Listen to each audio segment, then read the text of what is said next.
1.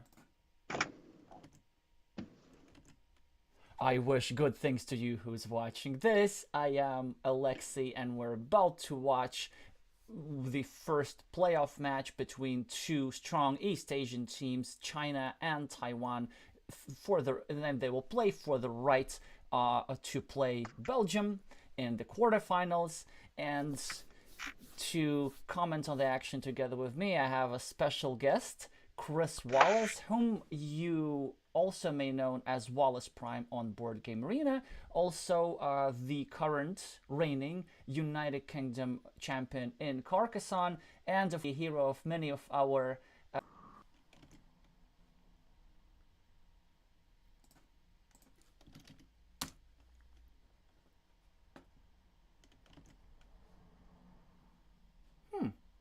That's an interesting start. All right, that's why we have the extra time. I think we should be live again. Are we? Chris, can you hear me? I can hear you. Oh yeah, that's good. So then this means that we are. Yeah. That We're are live live again. indeed.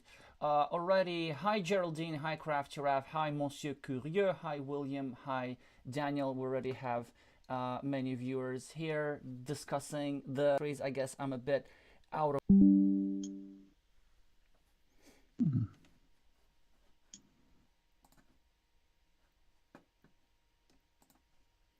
Yeah, I know. It's laggy. Yeah, it's a bit laggy now. Hi Vladimir. Hi Glavier. Hi Joseph. It should be fine now. Hi Nico. Yes, always the traditional technical difficulties. Well, actually not traditional. It was only just the last 2 streams, but and every time I guarantee you it's something different. It's something different. Alrighty, that's why we start earlier. So Chris and I and all of you have time to discuss again the things that we have to discuss. Mainly, if you look at the bracket. So, are you familiar with Team China and Team Taiwan? And who would you bet on today, Chris? Oh, I made a few choices, and looking at it, it's fairly well balanced. I think it's possibly going to go 3-2 to Taiwan. I think probably one of the closest games would be Maiteo Cat versus Lisa Teng. I think they're going to be pretty close. As for a strong winner, possibly hotly against Balala Fairy, I think would be my choice. Right. Well, I guess we might start with that. So just to go through the lineups again, because Team China only properly participated this year, I don't know too much about them, and they seem to be quite secretive about their screen name. So I've only managed to find out the given name of the Chinese captain. That's about it. But we do know that on board one that played with the screen name Dr. ending in 2020, I know probably they might have a PhD, so probably smart. They were number 1 on Board Game Arena at some point. Then Tomato can, again, a player that I'm not particularly familiar, but I'd say on board 2, Stephen Chang of Taiwan would be the favorite. But you know, anything can happen. It's Carcassonne, and there wouldn't be. I don't expect to see any player dominating in any of these duels. You know, the advantage in rating that we have is maybe just 100 elo or roughly more than 100 elo. I don't remember what that transferred to in the formula, but I think 100 elo. A difference in 100 elo points transferred to about a 60% win probability. Is that right? It could well be. I must admit, I'm not as into the statistics as you are. So, but what I did was a little bit more human input. I looked at their games histories, their elo performance, and so although, for example, Secret Star is at 647 ELO at the moment. Their peak was 675, and then I've tried to sort of take a visual average of their last sort of 1 or 2 months. So, for example, their average is about 590 compared to eyeballs roughly about 530. So I've sort of looked at the averages more just to hopefully try and get a slightly more overall view of what I think they'll do. So, but as always, it's a game of chance as well as skill. So we'll see what happens. Well, yeah, you seem to mention that part a lot. Although I'm very reluctant to admit that, and also I like to minimize the role of chance as far as possible. But yes, of course, there's the element of that as well. Well, let's start indeed with your preferred pairing. But to go through on board 3, probably the slight favorite in my view would be the player with the screen name Mitao Cat. At least I've found them to be an uncomfortable opponent for me. But it might not be the case for the Taiwanese player. Then on table 4, again for the same reasons, just some personal history I have with this player, I would also expect the Chinese player to be the favorite, and the 5th board would be the one that I think would favor Minwei Chen because of experience. So the player with the screen name Hotley, and that's what we're gonna watch at first. Clipping, thank you. I will tone it down a little bit. Let me know if that became a bit better, because the sound is quite easy to control. 66. Okay, thank you. So Raf correcting that 100 elo point difference represents a 64% win probability. Alrighty. Okay. Let's just go to the game and remove this championship bracket. I'm pretty sure everybody is already familiar with that, and we'll get to look at that again.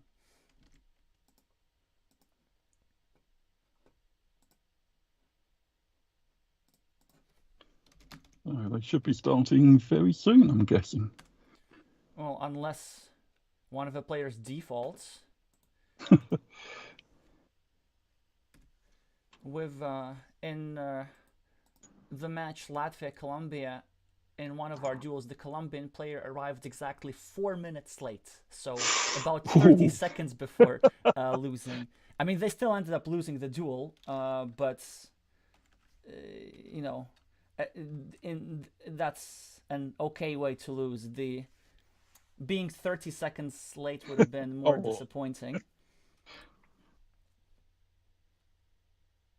On the day after the UK got knocked out of the championship, I'd had a heavy meal, I'd fallen asleep in front of the TV, and all of a sudden I woke with a start, saw it was 7:30, which was half an hour after we'd started the previous day, and thought, I've missed the game. But thankfully I then realised that was the previous day. Yeah, so do you not have an annoying captain who always nags you? Oh, he makes sure that we're there, yes, which I'm very glad about. But that's the captain's duty, to be as annoying as possible. It's necessary. Looks like they've started. Go to game. Sort of. So Minwei is trying to lose on time by not playing their first move.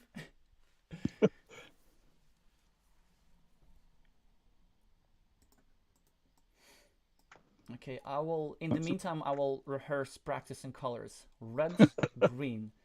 The player with the red meeple is moving, and let's go. So we're gonna have some opening moves, standard opening moves. It does look like it, yes. At the start. Yep, just extending the city, nothing amazing there. Well, at least now there is a bit of choice. Where do you place the monastery, on the left or on the right? With a meeple, of course. Quite a safe spot. Then the player with the green meeples will end up picking up um, a 3-point road next to their monastery. Now this 3-point road became less valuable because it's a bit more constricted over here on the left. So when green gets a curve, then they might have to not place a meeple about that. So one thing that I've observed about Chinese and East Asian players in general is that, well, with the exception of the top Japanese players, they seem to be quite conservative about their meeple placement, and also pay attention to blocking a little bit more than the European top players. So, Chris, you've actually, well, your team has played against Team China and quite successfully. So far, China lost only 2 matches to RCP and to the United Kingdom. So what's the secret? How do you defeat China? I really can't remember. I remember being very pleased that I managed to beat Kai Han. I think it did go to 3 games, but I think I just played ultra cautious. I think I'd checked some of his games and saw that he was pretty strong on blocking, so I was just ultra cautious, and I think that may have just sort of swayed it slightly in my favour. That it wasn't a big difference, but I think I naturally, probably wrongly, tend to play a bit too riskily, and that threat just brought me back down to earth, just to keep it a bit safer. And speaking of playing risky and blocking all this stuff, this is the stuff that I was just talking about. Like, I would never play a move like this, but it might just as well work for the green player. So probably with this triple city tile, you're adding a shield to your opponent. I would most likely just place it on my own city. But green decided at all costs to delay the completion of a 6-point city, because a 6-point city is such a serious threat. And you see, it didn't even work out. So, no. So he still gets the extra 3 points for the farm as well. So it's looking quite strong for Hotley at the moment. So. Exactly, and this shows sort of the downside of this heavy blocking strategy, is that unless it's 100% block, your opponent might still get the tiles, and it's not like the play with the red meeples got super lucky or anything. Not really, no. But psychologically, though, when this blocking strategy does work, then it looks very much like you're getting outplayed, like your opponent really controls the game because you're so helpless without the meeples. Except the only difference is that it doesn't happen every so often, so it seems to be a rare but high impact outcome. Well, that said, green can still play. Green has a monastery that's close to completion. Green has a city that they can continue. What I am surprised, though, is that both players are quite speeding up, because the one thing that China did is they did take their time, possibly more than others. So speaking of time, by the way, Chris, so your time management has been quite spectacular recently, because this allows it to view more of your games, because you seem to take your time and then make the last move like 9 seconds remaining or something like this. So how do you plan your time for the game? Is there any stage of the game where you think for a longer time? I think probably during at least the first third, if not to the first half of the game. Personally, I'll probably play fairly quickly. There's not too many things to think about. But then in that last sort of the second half, particularly in the last third, I do like to really start counting and working out what can be done, what can be halted, and use that time, particularly with this tournament's 22.5 minutes each. It does seem an enormous amount of time. And I've just noticed on this game, they're exactly halfway through, and the most that's been used is 3.5 minutes by Balala, and only 3 minutes by Hotley. So they've hardly used any of the time. So it will be interesting to see if they do slow down dramatically, or whether, like in the Catalonia game, we saw that last game where one of the players had almost 17 minutes but seemed to just play incredibly quickly at the end, just pausing on the very last tile when it was too late to do much about anything. So now, yeah, it's very interesting. It looks like it might happen like this. There was now a crucial decision to be made with the monastery, and the play with the red meeples played it instantly. So the rationale of this monastery move was to save this spot from getting blocked, and red is interested into connected into that large city to share the points. There's still one more tile remaining that can fit over here, the triple city, just the regular triple city. At the time of this move with the monastery, there were 2 such tiles remaining, so representing a 75% or roughly 75% chance. But the thing is, I was surprised why this move was made so quickly. So for a 75% chance at 1, 2, 3, 4, 5, 6, so to gain 7 points,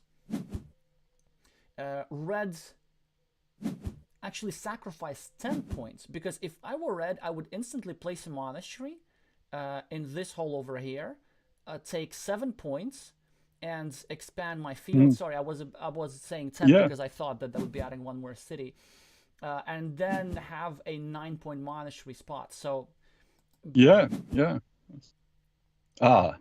So but now she doesn't. But now they don't have the meeple to do that, because red has this meeple tangled up on this road over here. So again, it's a few unexpected situations. Like I was about to say how conservative Taiwanese players are and regarding meeple placement, whereas this road meeple move, while certainly legit, I think it's something that's even Melvin Quaresma might have second thoughts about. Oh, right. And we know he loves going for everything, so...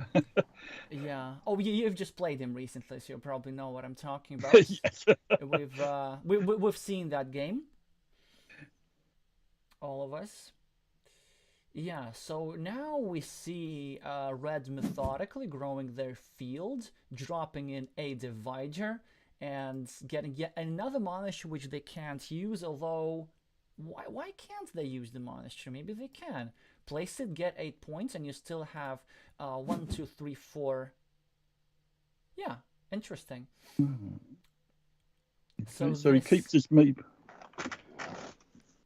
Yeah, so he hasn't meepled the cloister. I don't know how many tiles are left that could have completed the cloister if he'd put a meeple on it, but I guess he needed a meeple. No, that helps. Quite a few, actually. Yeah, so at least 1 triangle, 1 divider, and 2 regular city caps, so that's 4 tiles. It's just so many points that it seems like it's something that would have been worth doing. Well, red still enjoys a lead on the scoreboard. However, green does have a meeple advantage.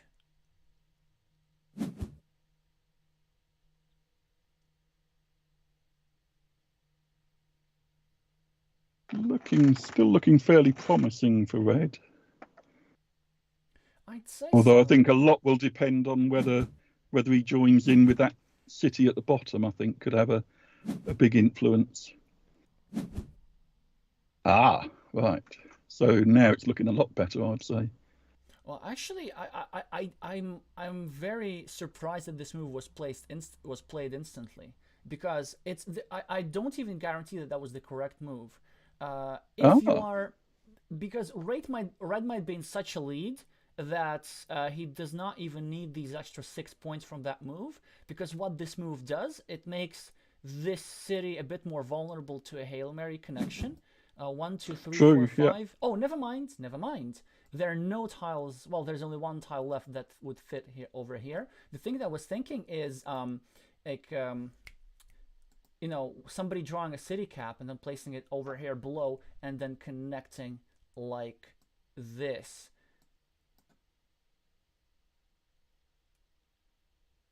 Yeah, that's a bit unfortunate how quick they are. I thought we would be just relaxing, talking about life in Carcassonne, but we might need to postpone that until further down the stream.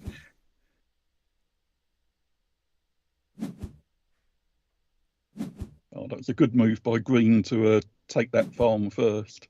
I was a little bit surprised that Red, when he put the three-sided city tile, didn't put a farmer meeple down, because potentially there could have been 3 cities in that farm.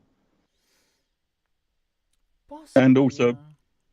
and a potential to join into the big farm with a road bend 2 underneath Green's cloister, just to join it all together and reinforce it possibly.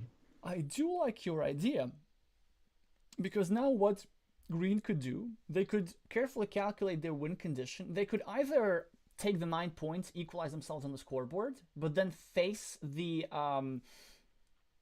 perspective of fighting for this main farm with a slight disadvantage because they have only 1 meeple in the vicinity, whereas Red would have 2, or they might hope that they get the other monastery and instead try to equalize this farm, leave this lonely meeple over here. But this move I find incredibly surprising. Yeah, I don't quite see the advantage of that. I thought it would have been better to get the 9 points and the meeple back immediately, rather than possibly getting a meeple back from the original cloister and then still having to, because he's very unlikely to get that second cloister meeple back. Oh, why? I mean, it's Yeah. Oh, you mean the second cloister meeple back? Probably at this Yeah. stage it doesn't matter because there's only 10 tiles remaining. Like both players have an abundance of meeples. So this one I do actually understand, and I think the rationale is that they want to get the other monastery, for which there is a roughly 50-50 chance or a 45% chance at worst. Yeah. And then they place it over here, get the original meeple back, have 2 6-point monasteries, which might be enough for them, and then they want to fight for the field. But you see how many times I use the conjunction "and" in my previous sentence, and that might be an indication of the probability of that happening. Oh, I've just realised that I'd missed that Red had the second farmer on the right-hand side that would have joined in. So, oh yeah, that's a very important situation. But then it's a Yeah. question. Maybe I actually do want that happen. Like you could maybe sacrifice the field, get 9 points, and then Yeah. Temporarily Red would lose 6 points because now Red is Exactly, scoring yes. twice for these cities. But I think Yeah. the idea is just to take over. Wow. Yeah. 1, 2, 3, 4, 5, 6, 7, 8. So there is still 1, 2, 3, 1, 2, 3, 4, 5, 1, 2, 3, 4, 5, 6, 7, 8. Yeah, so there's still 1 curve remaining. And there were 2 curves remaining before that move. So I think now Red could go into panic mode. Mind you, Red's just got that curve, hasn't he? So. Well, no, there's 1 more curve left. I already included okay. that. 1, 2, 3, 4, 5, 6, 7, 8. Yeah, there's 1 more left still. They could take a 6-point field on the left, or they could try and connect through the big city if they take it on the bottom left. And okay, we know that they are. Yes, there is this cap with a triple crossroads, and Red just might hope for the cap with the triple crossroads so that they get back on the field and get their majority. Now, actually, this would give them a fairly solid chance, because in the worst case scenario, they'd be tying the field. In the best case scenario, they would be winning the field outright if they get both the remaining monastery with the crossroads and the city cap with the triple crossroads. By the way, speaking about that, so finally it looks like the players are starting to think. While it could be too late, it's probably not too late. Neither of the players has close to 100%. So instead, red chooses to that makes sense. A different approach.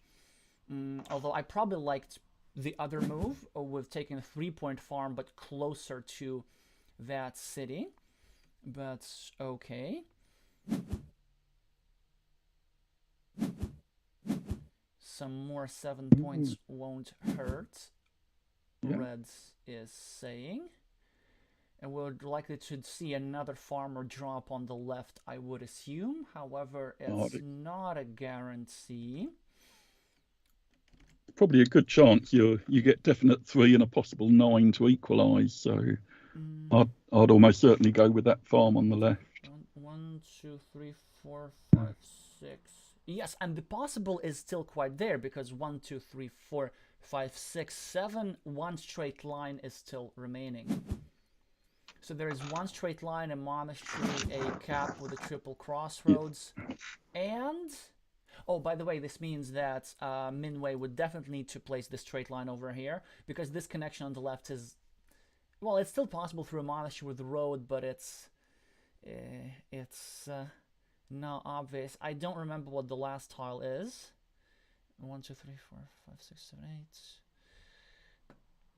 But yeah, but the thing I was going to say, Chris, is that the most impressive and spectacular parts of your recent matches that we watched were the endgame scenarios. I don't know if you've seen the stream where you were playing the first game against your Spanish player. Ziamat. Yeah, Ziamat, yeah. Yeah. So in the game, did you know that your move with the triangle that connected you to the big city was in fact giving you a 100% win? I hadn't worked out it was 100% win. I thought it gave me the most chance because I could see that Ziamat would have to choose between either stopping me joining the big ruin and taking control of that, or taking the 6 or 7 net point gain by taking the farm off me. So I knew it would give him, he couldn't have both. So I knew it would help me. I didn't realise at the time that it would actually give me a 1-point win, which I must admit was one of my highlights of your streams. Your reaction to my win was lovely. So I think in this move, I'd say he's hotly going to try to preserve a join across the big unfinished city, because I think there's still a city cap with crossroads that could link him in. Might work still. Or does he not want to?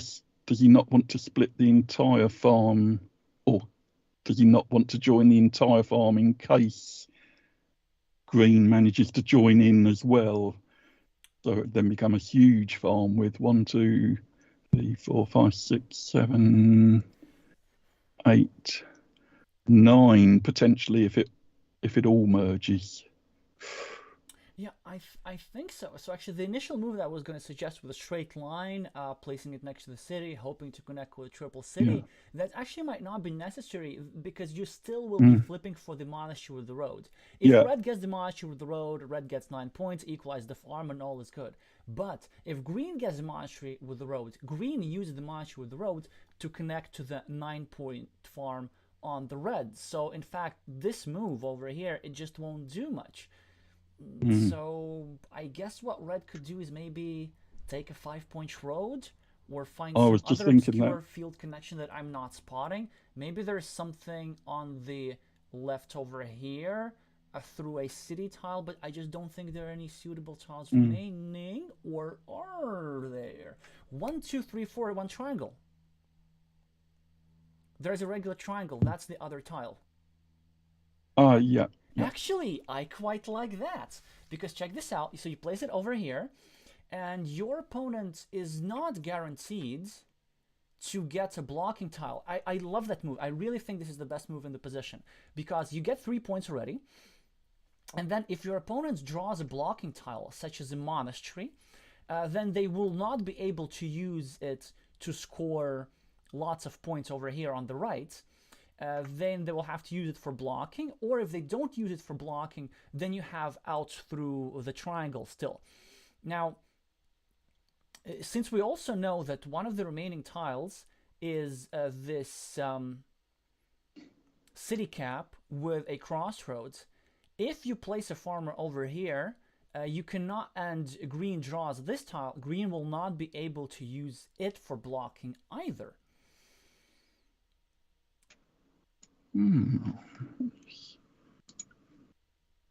I start liking this idea more and more. Oh, but there's one more tile left, right? And I think 1, 2, 3, 4, it's the regular city cap. So this means that this would give 2 options for a city connection. However, this would give many blocking tiles to green. Did I get that right? I think, yeah, it's indeed 2 different kind of city caps, regular city cap and city cap with a triple crossroads, monastery with a road, and a simple triangle with a shield.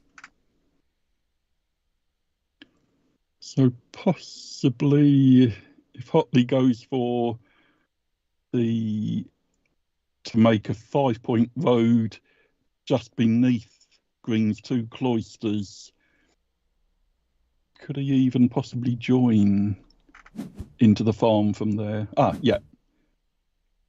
So he takes that, but it gives him a good platform, possibly to stick something in to make oh no, he can't. I don't think so. That. And also, what Red did with this move, it was more precise to place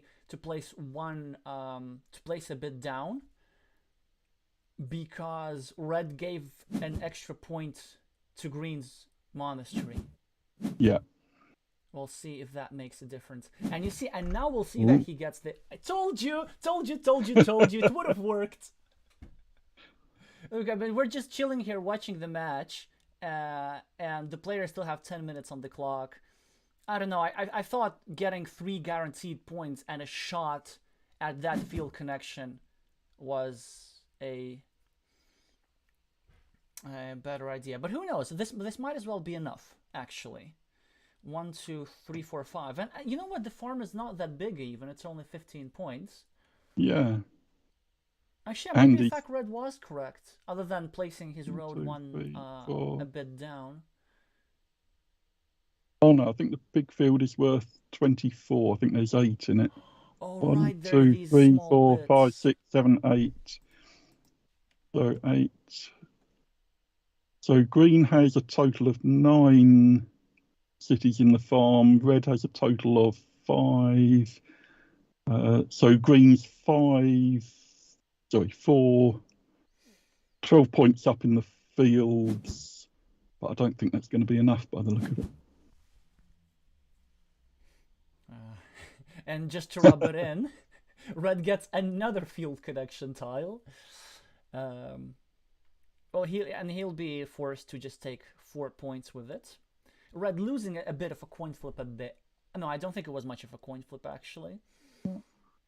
But I think it's still a reasonably comfortable win.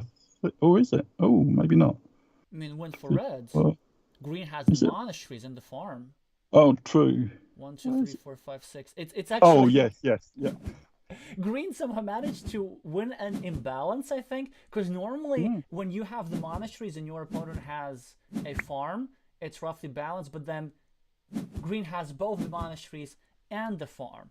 Right, so let's see what I think. By the way, we're getting our viewers are helping us out with the result.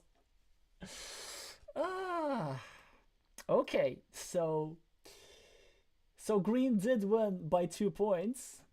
Right. Wow. Well, interesting game for sure, but both players left with 10 minutes on the clock, roughly. That's the most surprising part of it. Well, I guess red could have made it -1 had red not given this extra point with the row to green. And of course, well, red would have won if they made my move, but it's their business. Well, so it looks like that was a crucial point when red didn't put that farmer in when he put the three-way city in. So I think so, yeah. Actually, well done. So you have to listen to Chris in order to win farms.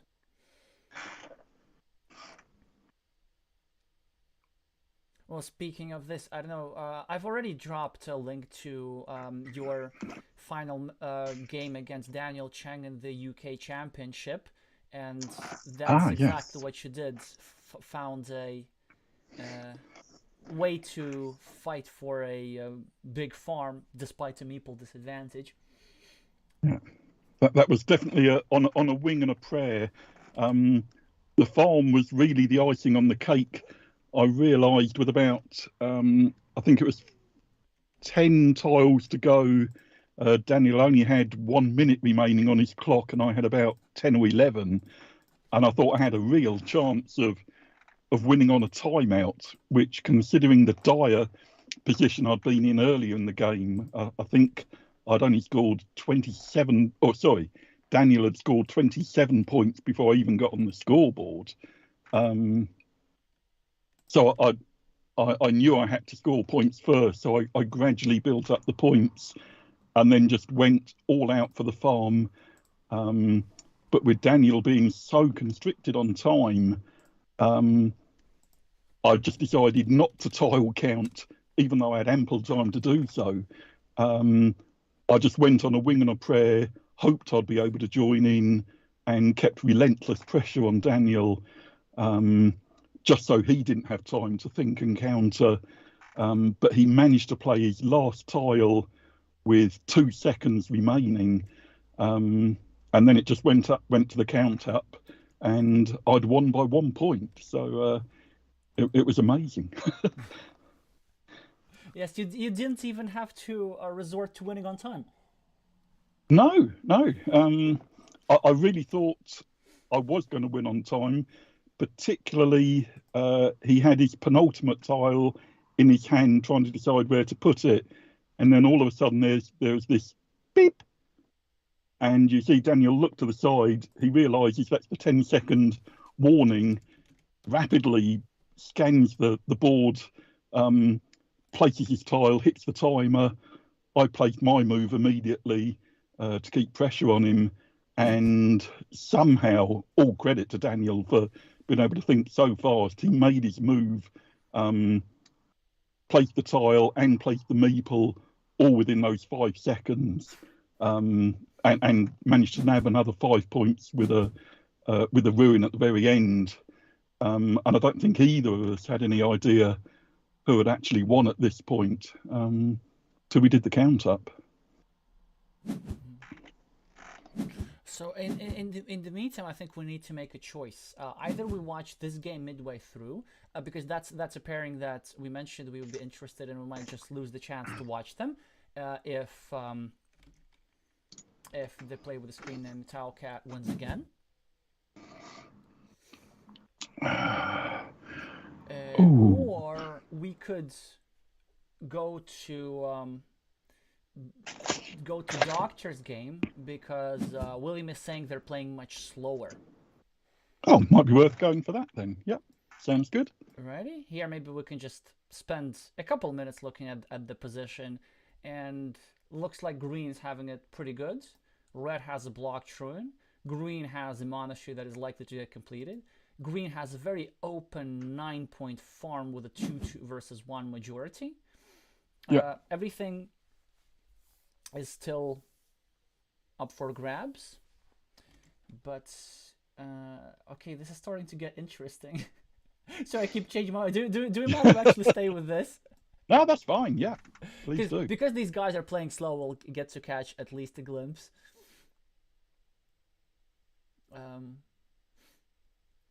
So now we'll see what is the Taiwanese player's level of greed. Does she clean off the city cap over here? Or does she get her meeple back over here and drop a farmer? Oh, yes. What would I do? So she's fairly safe with her existing city from being blocked. Oh, I think I'd have probably taken the risk and gone one above there to try and get into the farm later. Yeah, exactly. That's an excellent point because you get to score these 4 points, and then if you get a simple city cap, then you get to drop your meeple on a 6 point farm and then have an open connection.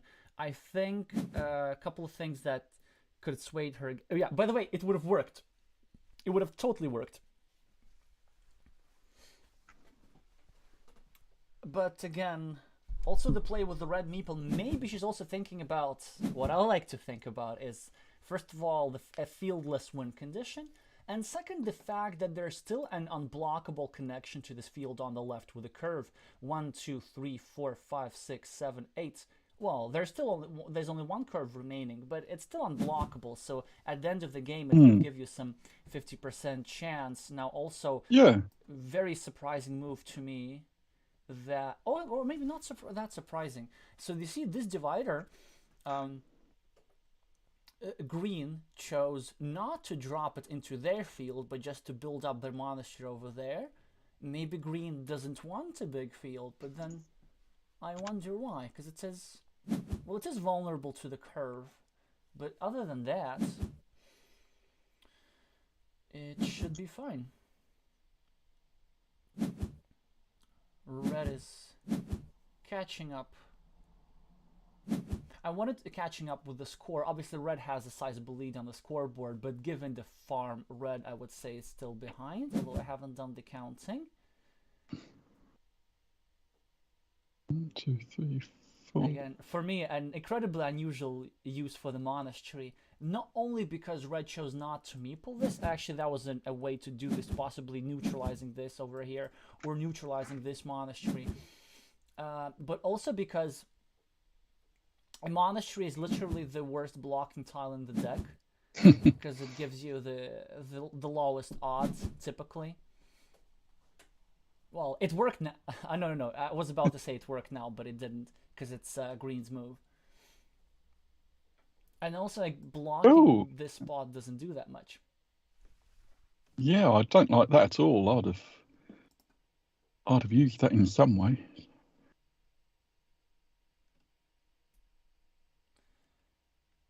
Particularly when what's she got? So 3 meeples.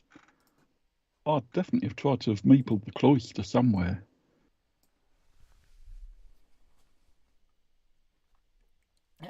Especially when you're behind in field, you might want to gather some points to have a bit of a more flexible win condition. By the way, there's a fantastic connection to the field somewhere through this, and it's completely unblockable. Well, almost unblockable. So there's still there's still 3 triangles with a curve. And if you take a straight road or any piece of road and place your meeple like this, then you get to connect through here by placing this triangle with a curve like that. And this is not possible to block because 1, 2, 3, 4, all 4 starting tiles that fit in this hole, they are out. Well, I wonder if red sees this.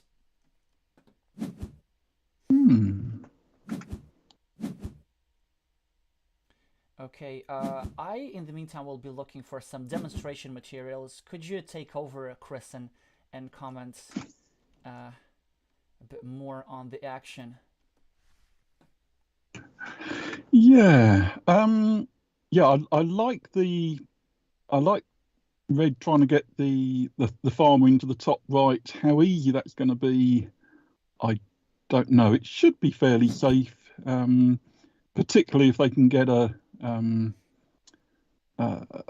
road cut. That helps. Yeah, so that's looking good now. Where the green will try to protect on the other side of the curve, so they've blocked the top they've blocked the top join, but there could be a join on the bottom. So whether they'll manage it or not, I don't know. Oh, am I live? Sorry.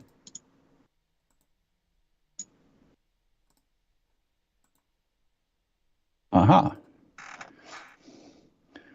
So I can just see you adding a tile in there. Yes, exactly. That was the stuff that I was talking about. Yep. It's the perfect field connection. It's the highest probability. The only thing that could thwart that is the remaining city cap with a crossroads. But there's only one. This is the only thing that could stop the field connection. Alrighty, but well, let's see if the players spot this. It just seems to me that if red is so conservative with the meeples, not meepling the monastery, not meepling everything, then red must be thinking for fighting for the farm, and that's the spot. That really is. So does it just become a 50-50 though? Because you're not going to get any other. You're not going to get even a consolation 3-point farm by the look of it. So it's an all or nothing for 50-50. So is there still, so road bends, what have we got? 1, 2, 3, 4, 5, 6, 7, 8. So there's still a road bend left. I don't think so. I think that was the last one. Was that the last one? I don't recount, but actually that's how I approach counting tiles. I just keep track of them and don't recheck. I remember last time we checked there were 8. This was the 9th, so it must be the 9th. Okay. Yep. I don't have that ability yet. Well, the only flaw is that if you count wrong in the first place, then you keep track of that wrong. But then I've tried to just, in order to develop that skill, basically I told myself that if it costs me games, then it costs me games. But by the way, I just rechecked and it was correct. And also that's, I found that it's really efficient. If you just keep track of them and don't count until the end, it just saves so much mental effort. Although it sometimes causes your opponents accusing you of using a script. I did try some mnemonic techniques to count certain tiles, and also a sort of binary finger position to count things, but it just got too distracting from the game to work. But it was interesting to try them. So I'd have a finger and thumb to decide to count various, I think, left and right-handed city caps with bends, which I find one of the trickiest things to keep count of. So green has gone for the 6 points farm at the bottom.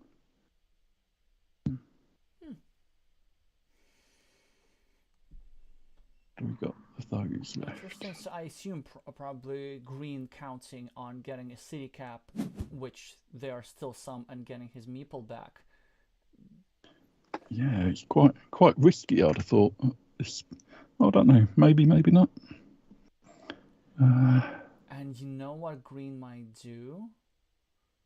I think green might even add 1 more point to Lisa in that crucial spot that I was talking about over here. Because there's still 2 of those remaining, and with the sole purpose of making it impossible to use for a field connection again. Well, there's still the top spot, but it's something that's really might be worth the extra points. Could well be. Well, let's see. Come on, I hope that's, again, could very well work, but it seems to me like it was this connection had the better odds.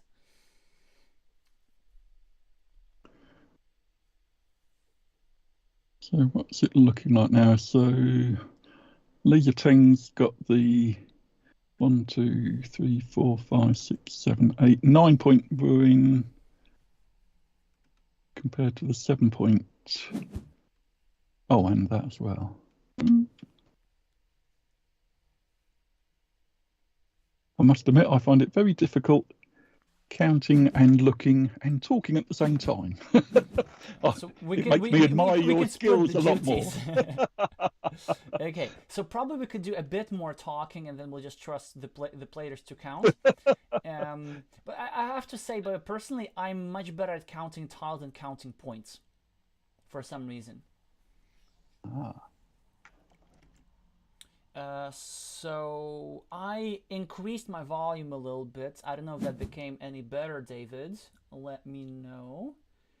The question from Limbo Man, I guess, to both of us. Do you think the Chinese will become the new Japanese of Carcassonne that will win everything?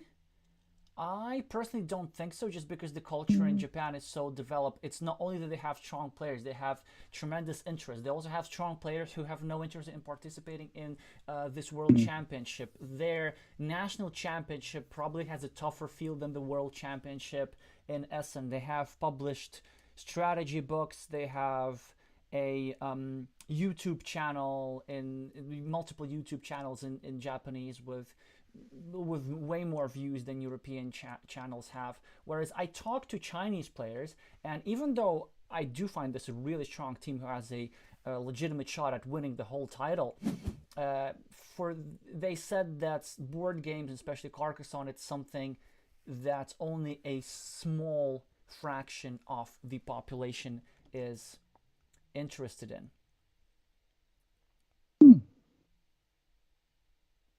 Yeah. I probably have the same view, but less informed, as it were. It's much more a gut feeling.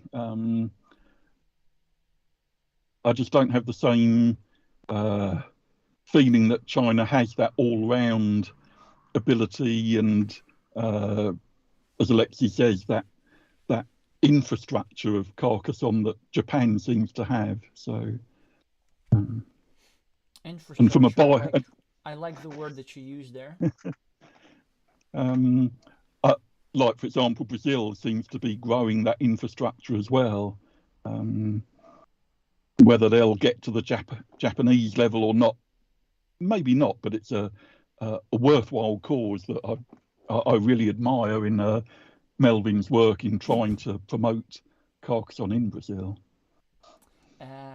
By the way, I think maybe that was a slight misstep over a year by the. I was about to. I think that something could happen because this move wasn't blocked. Yes. Should have turned it the other way. So. Oh, that could be crucial. I mean, it probably will be, because Red already equalized the field. Yeah. And up until this move, Red had a shot of winning it outright. Red is at 40 points. It looks like this match is going to be tied, which is good for us. So you see, it's all about how you turn that tile. If this tile were turned differently, then Red would have 15 fewer points. Yeah. And they had ample time to calculate as well. So 6 minutes left on the clock. Yeah, actually it was still 50-50. So, because Red both connection tiles. So that was the predicament. If they turn it the other way, then Red would have connected through this tile.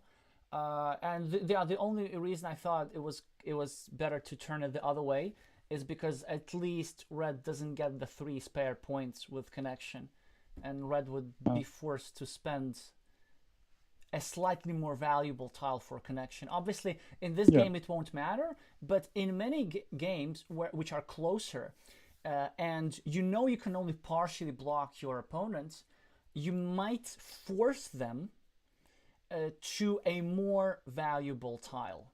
So, for example, you might say that they win only if they have this like fantastic, crossroads, so that they both get the 3 points and the field connection. So Red had an 18-point move with that tile.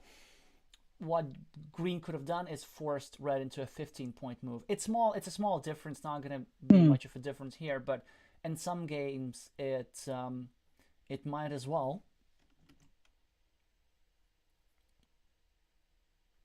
In the meantime, I have a thank you for the update. We have our first big points Stephen Chang. So it looks like the games are going in the way of the favorites as we sort of predicted at the start. Stephen Chang brings the first big point for Taiwan in what appears to be a step towards a mini upset, even though, well, I guess not according to Chris, maybe according to me. I viewed, my prediction was 3-2 to China, but it could very well go 3-2 for Taiwan, especially after Lisa equalizes this game. For the 4 points.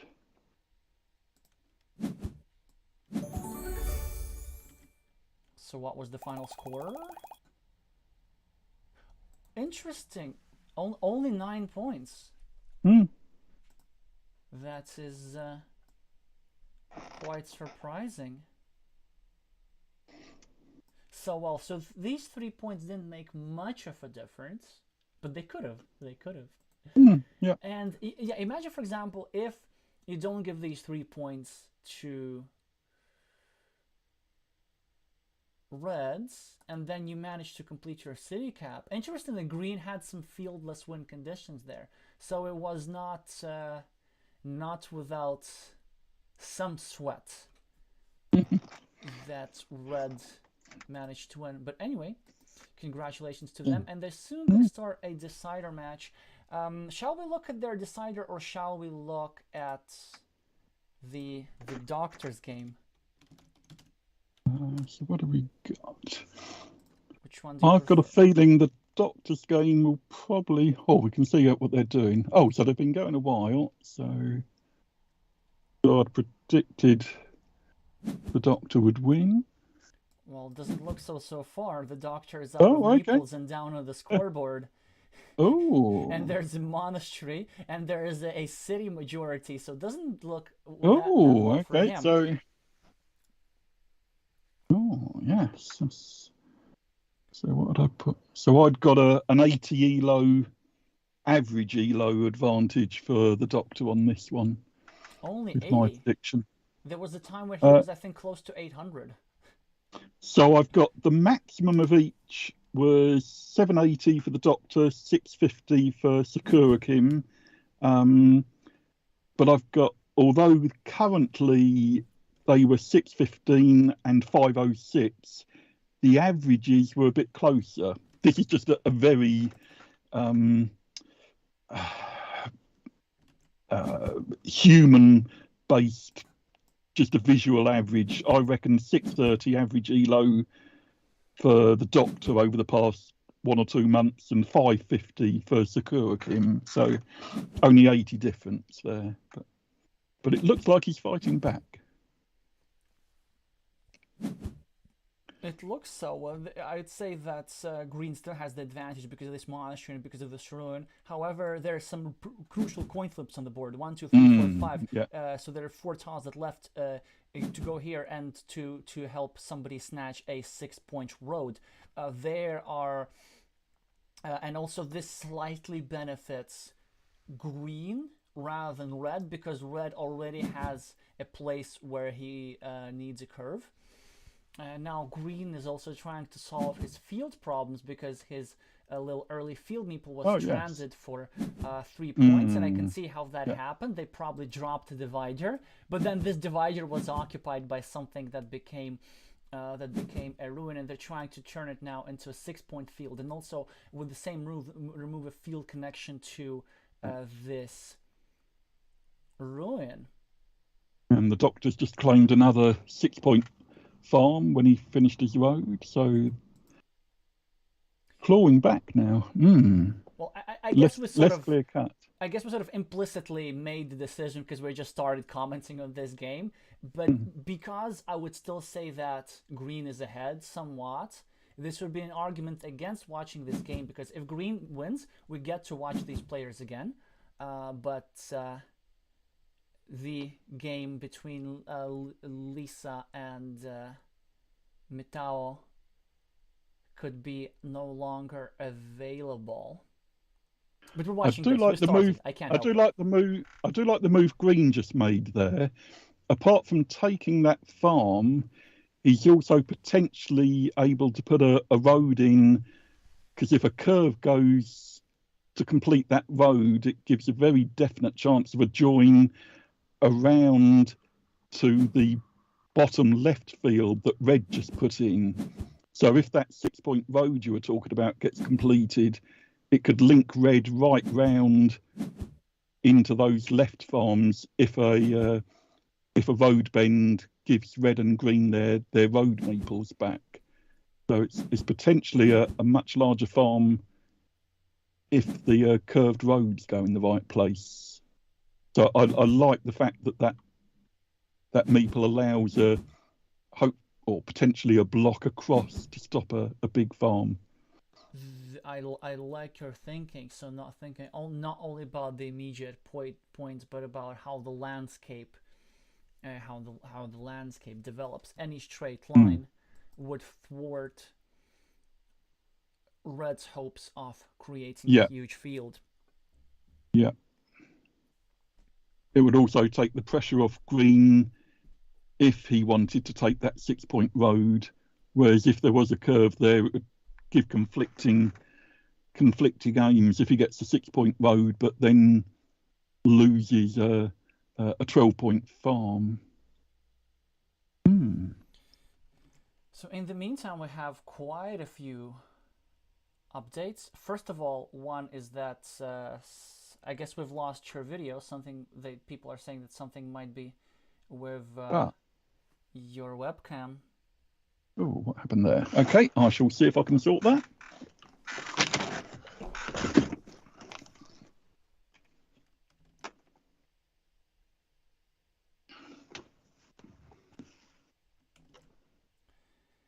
Well, in the meantime,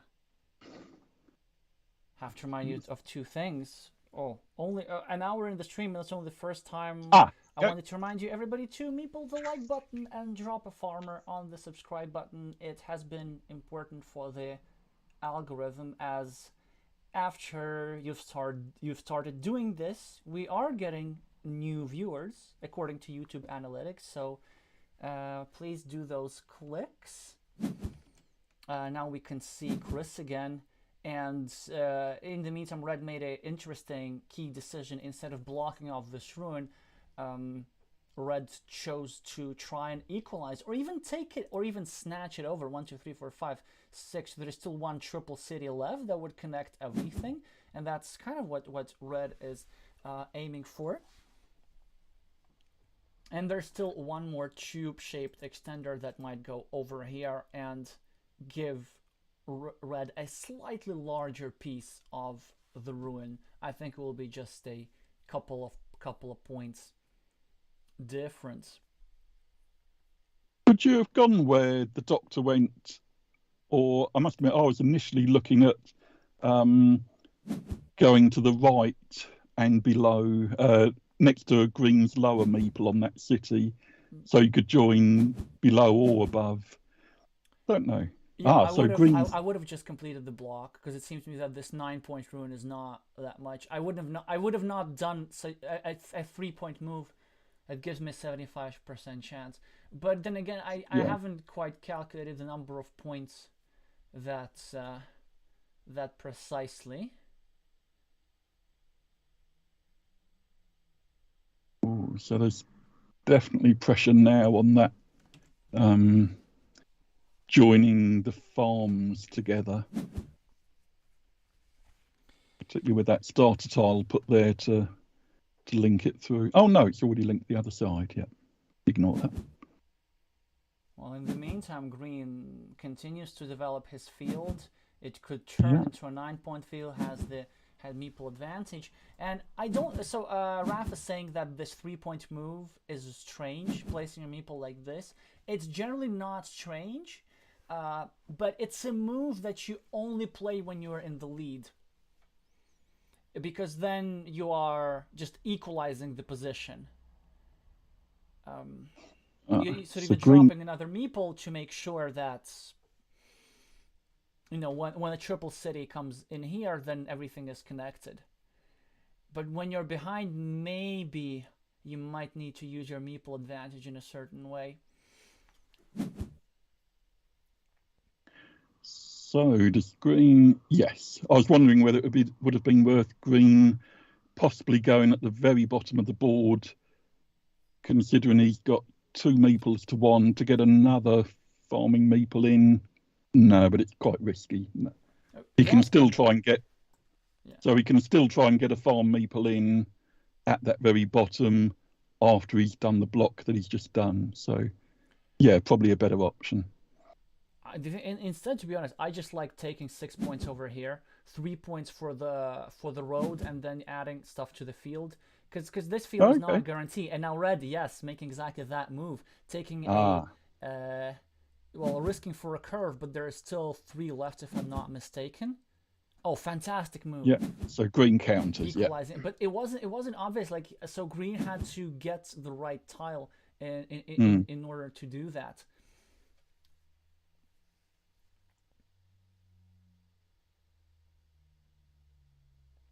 So green can extend. Oh. Oh, but by extending, does he make his 9-point farm more open to attack? I wouldn't say that this matters, because so there are 2 options. If he makes 9-point farm, then red can equalize it, right, with 2 moves. But now, because it's a 6-point farm, red can equalize it with 1 move. Red can just place over here, and they both will be equal. Yeah. So what this move does is just forces red to spend an extra move on connected to the farm, and also threatening of adding 1 more road and closing this opportunity altogether. So I do think that he should do this, unless there's something better in mind. Maybe there's some devious field connection. 1, 2, 3, 4, 5. I don't think there's simple city caps left, or are there? 1, 2, 3, 4. Actually, I think there is one. So, for example, no, 5, 5, 5. Yeah. So it's not possible to connect through here. Maybe it's somehow possible to connect through the outside of the curve and win this 12-point field. On the other hand, maybe green doesn't need to do it that much, because let's see. Green is at +2, and also green is at plus something in this mini battle at +6. So green is at +9 at this moment, and green doesn't really have a lot to worry about other than the tiles that fit in this city. This will be unblockable though, so green can't do anything about this. So green should expect to lose 6 more points, but then green will still be at +2, if I'm not mistaken.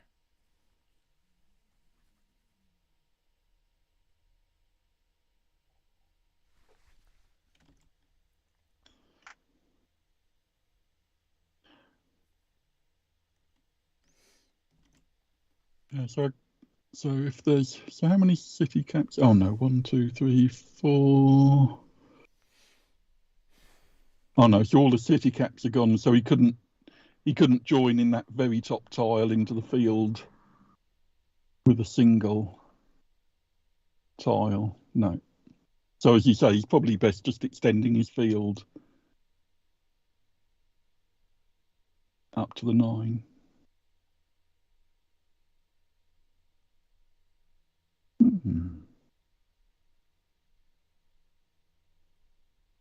So he really wants to win this to equalise.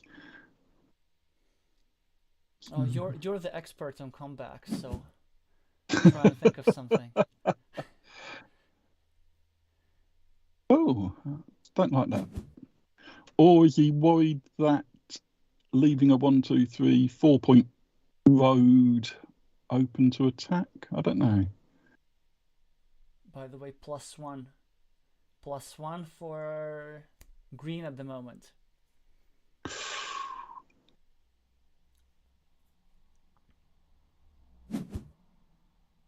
+4 for green. So now he does that. So that's not a nice joining tile. The doctor. Well, it might it might do the job if 1, 2, 3, 4, 5, 6, 7. One straight line left.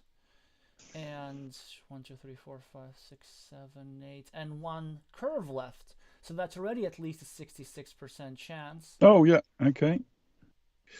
I mean, Ooh. 66 for the game. Can you really reject it? Or what's the third tile? Isn't that a city cap? 1, 2, 3, 4, 5. I think it's 100. If I'm not missing something, then the third tile is a city cap with the right turn that fits right here. So okay. What red could do is place his meeple over here and get guaranteed 9 points. And so this would put red at +8, and so green would need to find a way how to score 8 points in 2 moves, but he doesn't do it. Yeah, I was correct. Didn't take the 100% again. With 8 minutes on the clock, and we're just, what's happening today? So should Sakura Kim take the farm on the far right, even though it may get joined in and nullified, just to stop the doctor taking the farm? Well, no? It doesn't matter if he takes it because there's only one move left. And true. Yes, yes. Yeah. So there's this. He's gonna take a 5-point road. Okay, so he's at +1. It's gonna be a tie. Who started? Oh, there was a monastery. Never mind. So it wasn't 100%. It was only 66. I just miscounted the number of curves. But I think they were. Actually, no. Red got the 100%. That was. Red recognized. I think it's a tie. I'm pretty sure about that.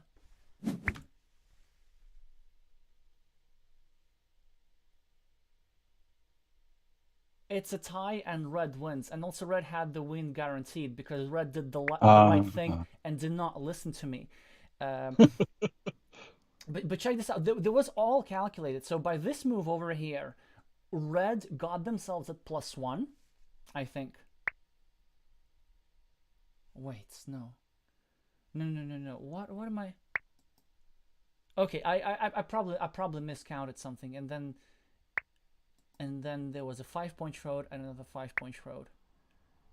Yeah, I guess red equalized with this move, and then they just both exchanged 5-point roads.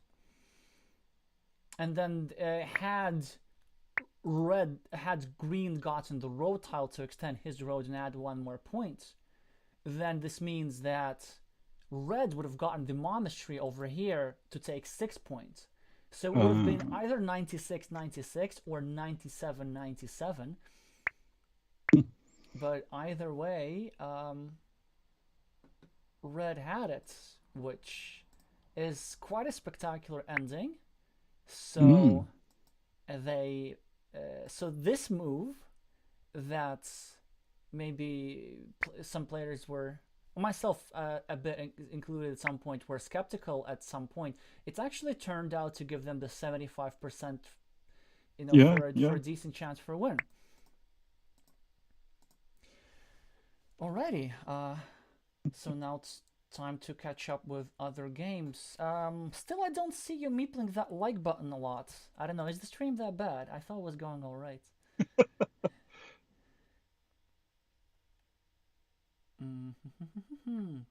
And it's 1-1. China, Taiwan, the favorites, winning still. What about... Alright, and the crucial duel that you're talking about. So Minwei lost their second game as well. And no, it's not 12-0. It's not that bad. Oh, no, that surprised me. I thought he was going to win that. I thought they were the favorite too. And I thought the crucial battle will be... Well, then it's an uphill battle for Taiwan at this point because they need to make 2 comebacks. Let's see if that's even possible anymore. We know that Secret Star only now started their second game, which prolongs our stream and gives us time to talk about all the other stuff I want to talk about with you.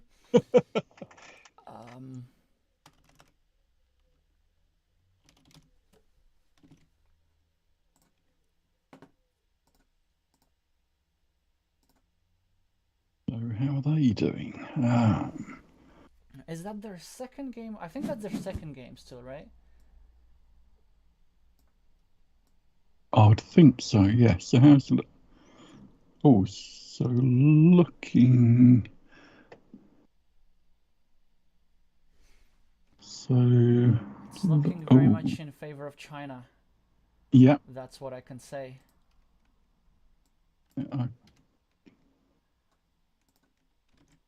Although I'm sure Lisa would like a corner city with road to complete that. How many of them have gone? And there we go. Aha! Well, there are a number of things that she'd like. She'd like monastery, the only remaining monastery, to complete her monastery, and also to eat up the green meeple over here and the 6-point field. So that would be a 13-point move for her.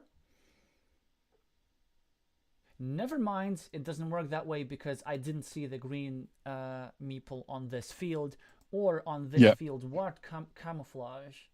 That's I think just using green meeples is simply unfair. Oh, come on, like this was really, really hard to see right in between the crossroads of the city there.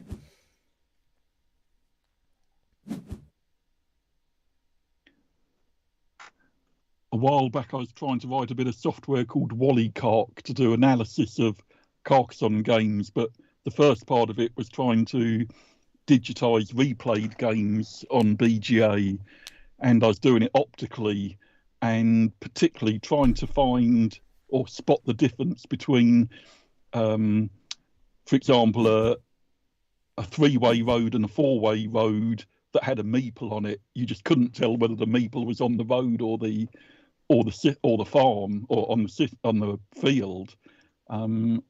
So if it confuses a computer, I'm sure it confuses us poor humans as well. That's okay. So a nice potential 6 points if red closes that road. That would be useful. Although I see the T junction threatens the closing of the cloister at the top.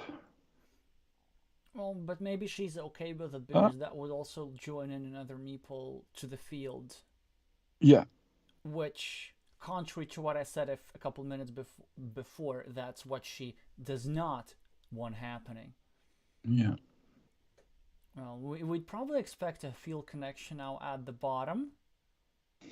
Also, I just noticed that Lisa spent only 6 minutes on 50 moves, which is... and now starting to think when it's too late.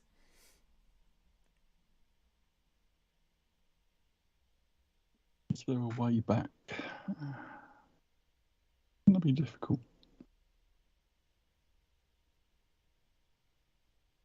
It is indeed very hard to play against China. I have to say that ending by the doctor player was quite spectacular. I wasn't expecting that.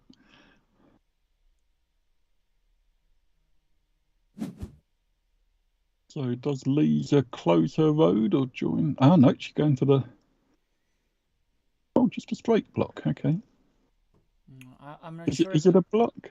It is a block, yes. Yes. Oh, yeah. Both have gone. Yeah. But I'm not sure if that's something you can afford, with fewer tiles remaining and being so far behind. Like, it's probably time to score points and start hoping, because 1, 2, 3, 4.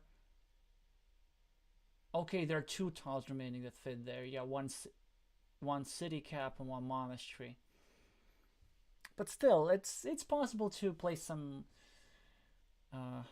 hoping and just do the point scoring moves first.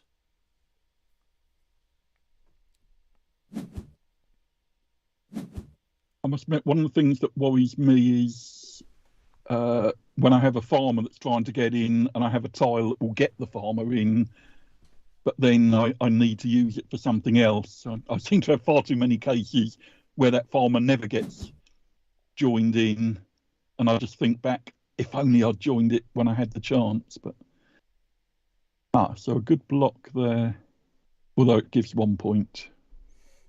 Yeah, I was. You said good block. That was my thought. My first thought was, is it? It's going to make it. It is indeed a complete block. So there is nothing that fits in over there, but it's not entirely guaranteed. It might be actually in Red's best interest to preserve that spot, because I think really her chance, if there is anyone, is first of all snatch off these 4 points. Yeah. And then start hoping for the 20, for I don't know how many percent. Well, not a lot. That all these fields get combined, but this little meeple stays here, so that she'd have a 3-2 majority for a 1, 2, 3, 4, 5, 6, 7, 8 farm. Yeah, that's why I could have done earlier, but okay. I just wonder whether it was better to block green like she did, or whether she could have got the extra 4 points with her top left farmer. Not top left city. Don't know. Oh, yes. Yeah. So the block didn't seem to work, and also she got the monastery anyway. So yeah, that's the thing. Like, you just spend so many moves on blocking, and then well, that's a nice tile for sure, adding some field points. But you see, the saddest part is that she didn't even get to finish her monastery despite drawing so many tiles for completion. Yeah. And didn't even get that road maple back either. No, but I mean, I think it's also hard to play when you're in time trouble, when you have only 14 minutes and your time's about to run out and your hands are shaking. It can be difficult.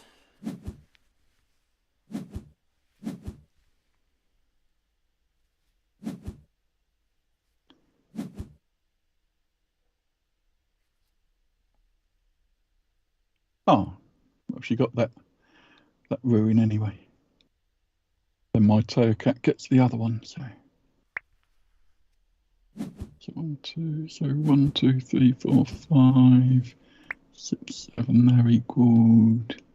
Yeah. Well, China convincingly wins the match Yep. with this game. And in the meantime, we have a tiny upset on the Secret Stars board with the Taiwanese player winning. Oh. And so this means that it will be either a 3-2 score or a 4-1 score, and that's exactly what we're going to find out in the last game. For one, I'm just happy that we get to watch a little bit more of Carcassonne. So Nicholas Victor from Belgium is saying, so China it is. Probably Belgian players are watching the stream very carefully, studying their opponents. And it's also very curious to me how a team that has grown a lot in this, that has grown a lot over the last year and won their group, will face a team that is not only strong, but also, I think, in their playing style would be quite new to them. So when it's very hard for me to predict what the moves of the Chinese players will be.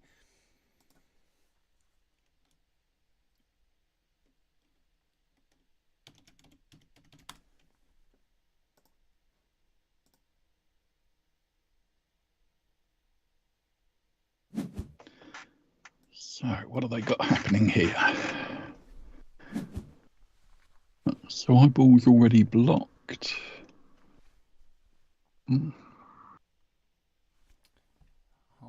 Of course, we see lots of blocking.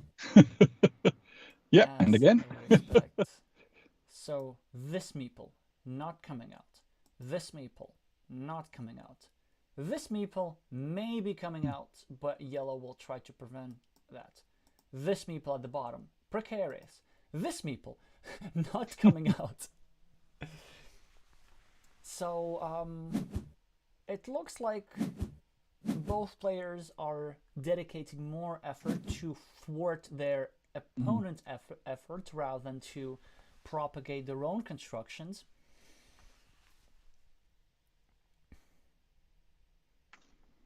Now, I'm pretty sure that we're going to see a blocking attempt right now.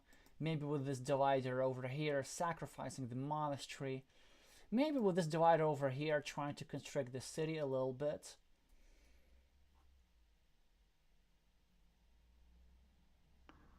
I don't know, I'd be possibly tempted, particularly with the one meeple advantage, to maybe even try a farm. No, maybe not. You mean above the monastery? Yeah. This is actually not the worst idea. I probably prefer doing it after I complete the city. If I get a city tile and then with tempo I drop a few people on the 6-point farm. Because if you drop a divider, there is a risk that it might not develop because many city caps have already been used, which means that there are bigger city tiles remaining. By the way, I think the player with the yellow meeples is waiting patiently for a curve, because if they get a curve, they get to put it like this, add a point to opponent's road, but then make sure that it's permanently blocked. Yeah. And also creates a blocking platform for this meeple over here. Oh, that's a useful tile for red, puts pressure on. Nothing eyeball can do about it at the moment. Probably just start a new city, which was I would do. I guess 8 points will be some sort of consolation for the lost meeple. So there's interesting, of course, that if you know that you're playing against a player who blocks a lot, it should change your approach a little bit. And Chris, you mentioned that you managed to deal with an opponent who blocked a lot by playing a bit more cautiously or a bit more conservatively than normal. Is that what you said? Yeah. So particularly, for example, a city extender on the side, I might normally have meepled that with the risk that it's going to get blocked from one end or the other. But I think against a very blocking opponent, I'll just turn that down. And if anything, try to place it so it could be blocked. So if I refuse it, my opponent goes for it, I'm in a better position to block them. So I think that's the sort of caution that I would go for. So as you said, yellow's just gone for this, got a nice pennanted corner city. Yeah. Oh, interesting. So they think the block's better than the getting immediate points. Yeah. But they might be right in this case just because the meeple advantage will get close to extreme in this case.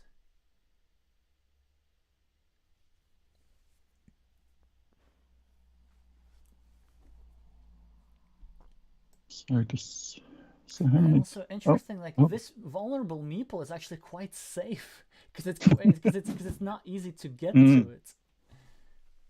Also, where do they? Oh, over there. Okay, I saw with the 3 city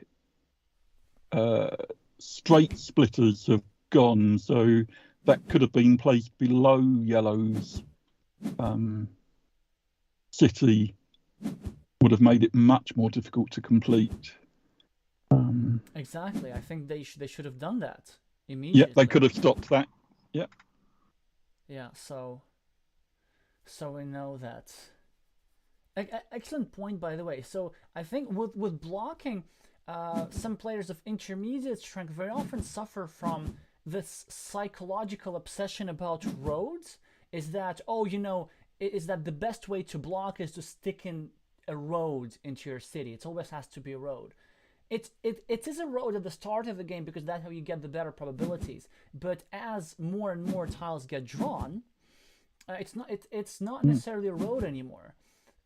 Because in this case, as we see, you just have to look at which tiles are remaining. All three splitters were out, so this would have thwarted yellow's effort, and I starting to like yellow now in this position. Yeah, Yellow particularly has with that farmer in the top right. exactly, That's much stronger now. and with the 9 points on the scoreboard, and with the blocked 8-point monastery, and the equal farms over there.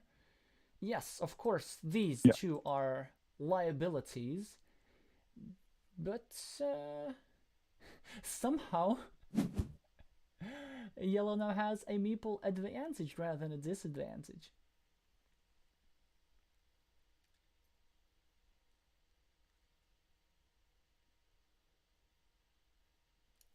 Oh, so Secret Star's just down to one meeple.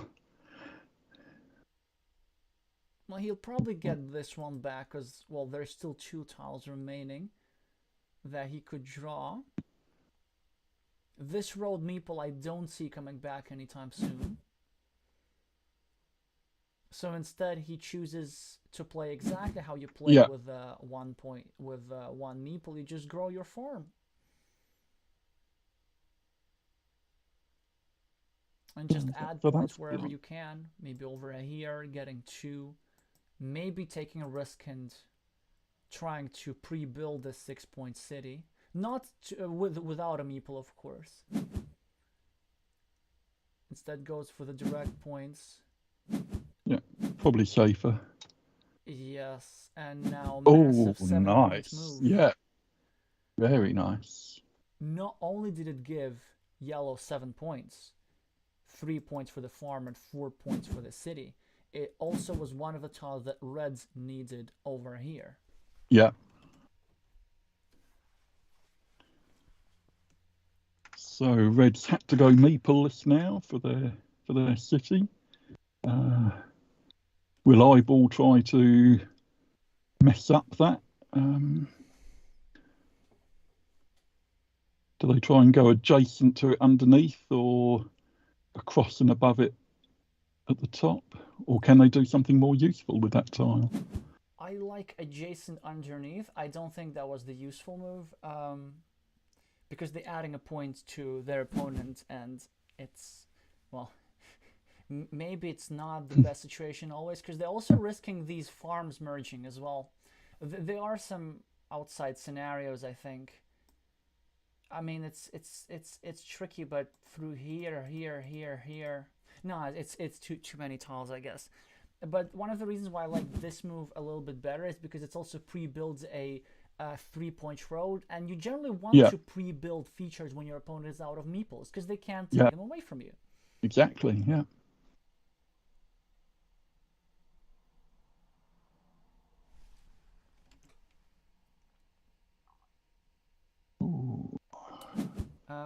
Hi, Steven. Nice to see you here. Yeah, we have a captain of the Taiwanese team joining. Interesting thought from Nicholas Victor.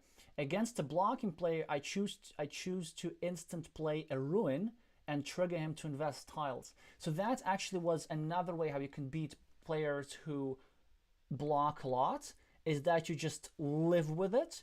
You sacrifice a couple meeples, but you try to be extremely aggressive, even more aggressive than normal on the points. Just make sure that some of your meeples will survive, 1 or 2, and then after your opponent completed all the blocking, they won't have enough tiles and time to actually catch up on the points and use their meeple advantage. So that's also a possible strategy. So red almost completed their city, but of course yellow will jump on it instantly. I wondered whether yellow with their road bend before could have placed it just above red's city to take a 6-point farm just above red's lower farm. That's a decent idea, actually. I quite like it. I think maybe they decided that they might take a farm later. Yeah. Oh, useful tile.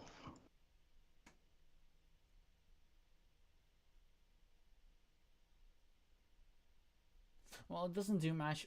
It just adds 1 point, because this point over here is not. So yellow, I'm guessing, could extend the ruin on the top left, ready to claim at the end. Potentially 6, currently 6 points if you can join things together. I love that. Probably I love it a little bit more over here. Yeah, yeah, in the middle, yeah. Well, one of the ways how you can win games is to draw all 3 tiles that your opponent needs, and very useful strategy. So you see, you can learn from this channel. Draw the tiles that your opponent needs. This is the secret to victory. It of course will happen once every 8 games, in this exactly once every 8 games, and you'll just sometimes have to live with it. It doesn't seem that red could have done much, except maybe blocked this city somewhat earlier. But then after that, I think yellow played very well, retaining their meeple advantage, in a couple of places drawing some crucial tiles, but nothing in the realms of outrageous.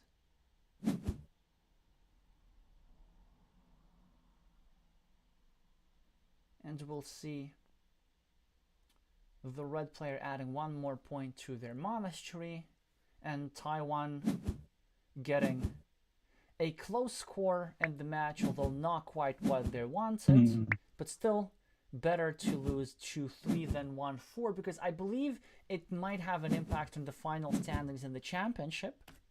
Right.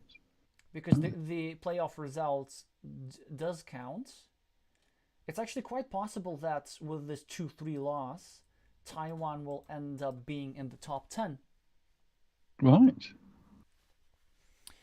Anyway, congratulations to... I'm not sure how to pronounce that. I would say Ayeba. And congratulations to Team China for... I'd say, as usual, in an unconventional way, which I do not fully understand, but still convincingly win over a strong opponent. And I will definitely do my best to try and stream their quarterfinal against Belgium. It's so curious to see what happens. And it's definitely better to win unconventionally than to lose conventionally. So give me that anytime. Yeah. Absolutely, yeah. I would. Like I know that sometimes players apologize for luck or something. I never do that. I mean, I don't rub it in or anything, but I will. If you give me the tiles and I win that way, then please, by all means. Well, it looks like we're out of Carcassonne for today, and we didn't really manage to talk about a couple of things that we did. So before we leave, I did have a video prepared, so what some of you might have noticed, because this is one of your I guess hobbies that you've become invested in, manual labor. I'd say. Indeed, engineering. Yes. I do like the manual aspect. So this is I'm going to show the video of something that's called Tricassone. How do you pronounce that? Tricassonne. Tricassonne. And then if you could give the context for that after that to our viewers. The end of our first game, Tricassonne. The last tile has been placed. We had 1 tile that has to be discarded. We had to discard a 3-sided city. So with the 80 tile board, I can't hear any sound at the moment, but in that video, that's my son. We've just finished our first game of Tricassonne. So it's played on a icosahedron, so a 20-sided shape. And each of the faces is subdivided into 4 faces. So there's 80 faces in total. So I've actually got So let's see if I can hold this up. Yeah, wait a second, Chris. I'm just going to make it larger so that our viewers can see that better. By the way, I think they were able to hear the sound. It's just I didn't share it with you, but I shared it with everybody. Okay. All right, so let's go. I gave you the whole screen. So thank you. You're now very big. I am indeed. Right, if I cover my face, it should focus on the thing. So it's an icosahedron, which has 20 triangular faces, and each of the faces, if I find one of the, it's very difficult doing it in reverse. Have I frozen? Yes. We lost your image. If you could just refresh it, that would be great. Let's just turn it off and on. Hopefully that will come back in a moment. Should be.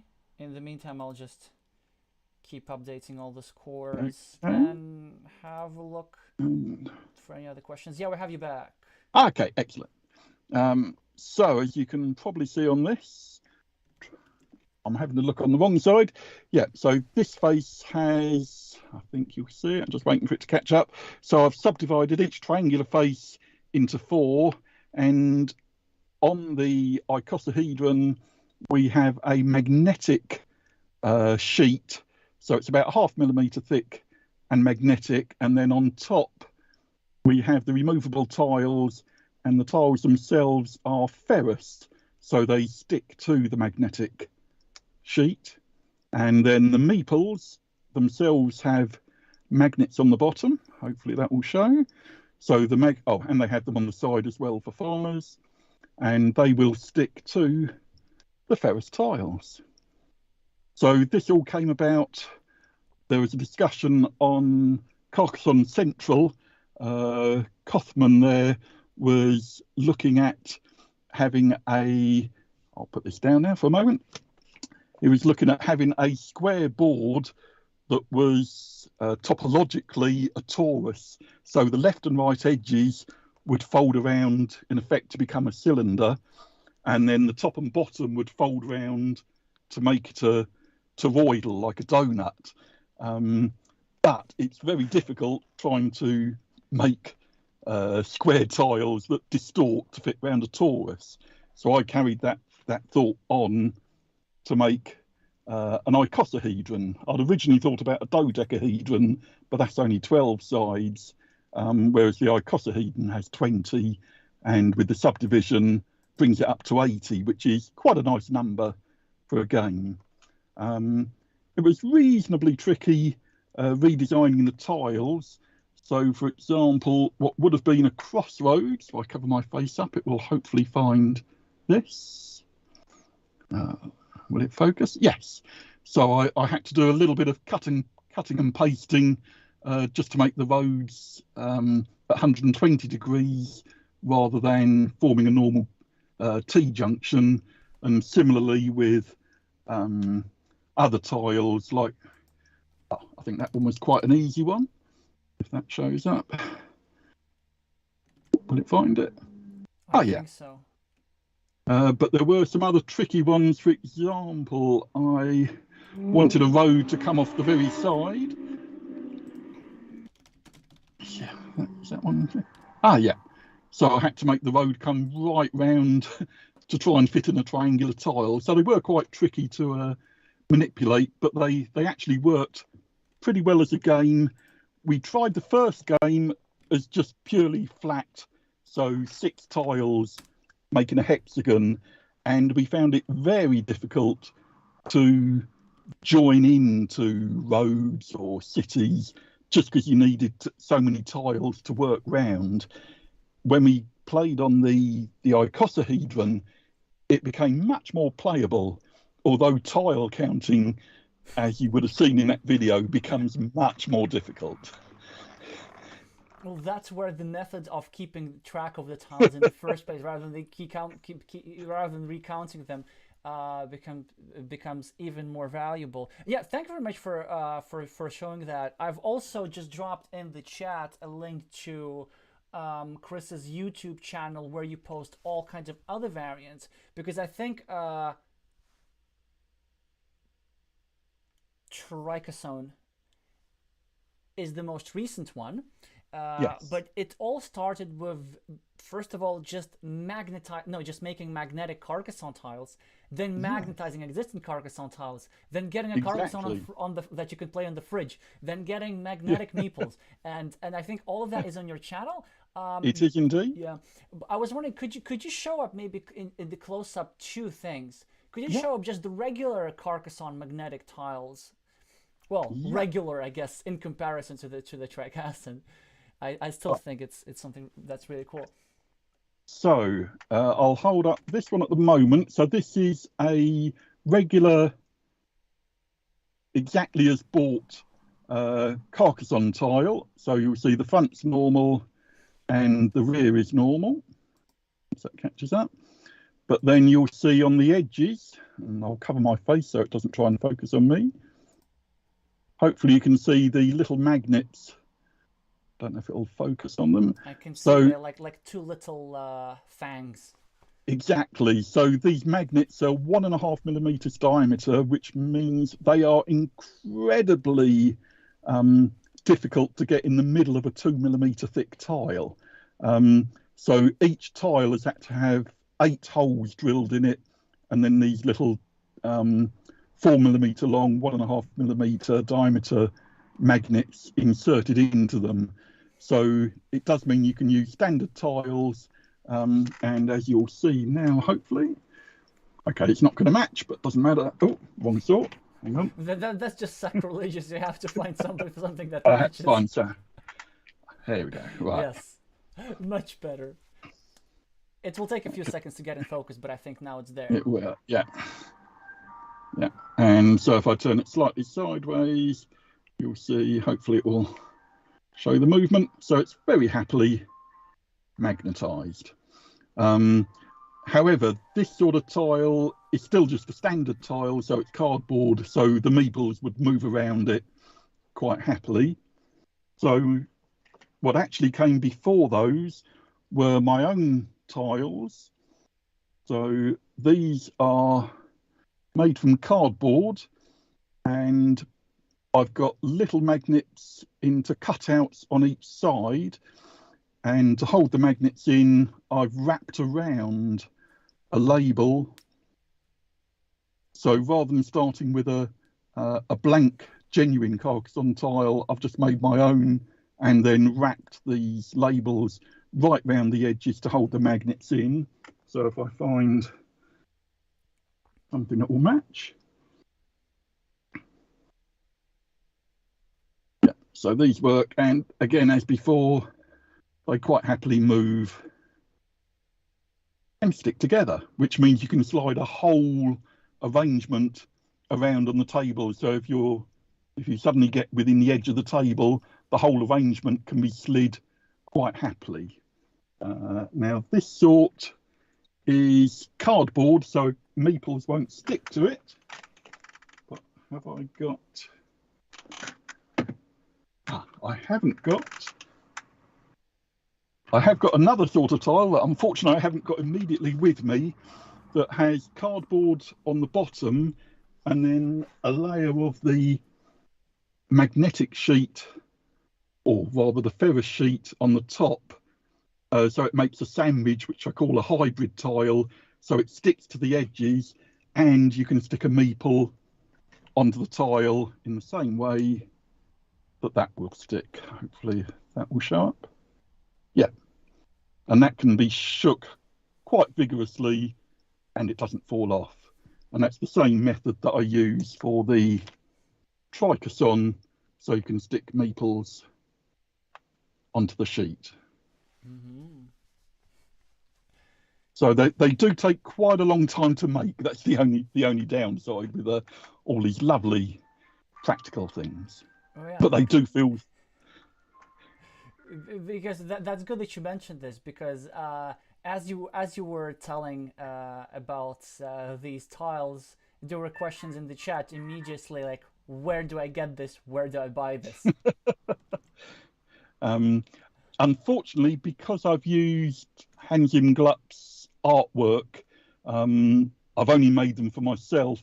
I can't sell them because I'll be infringing their copyright. But I am hoping maybe in the winter after Essen's over, I'm hoping to try and progress my artistic side and create my own tile designs. Oh, my camera's gone again. Yep, coming. Hybrid one. Aha. Right, my son has just handed me the hybrid tiles, and hopefully the camera will come back on again in a moment. We'll see if it does. Ah, right, looks like it's come. Ah, here we go. Right. So I have, let me just see if I can find those. Ah, okay, right. So as before, so these have the magnets on the edges, but also they should hold the meeples. There we go. Yeah, so as I was saying, I'm hoping to do my own tile artwork, so then I won't be breaking any copyrights, but it will take me, I'm sure, quite a while to design an artwork that I'm happy with. So watch this space. Oh yes, absolutely. We'll be following that, and especially, you know, finally an artwork designed by a Carcassonne player. Hopefully you design it in such a way that not only looks good, but it's also more player friendly in terms of tile counting. So do you want the number of each tile displayed on the tile? Or maybe like curve number 1, curve number 2. No, I guess that would be a bit too much. You still need, you know, some sort of artistry. But the other thing, it takes the bit that takes the longest time is cutting not only the cardboard squares, but then cutting out the notches for them.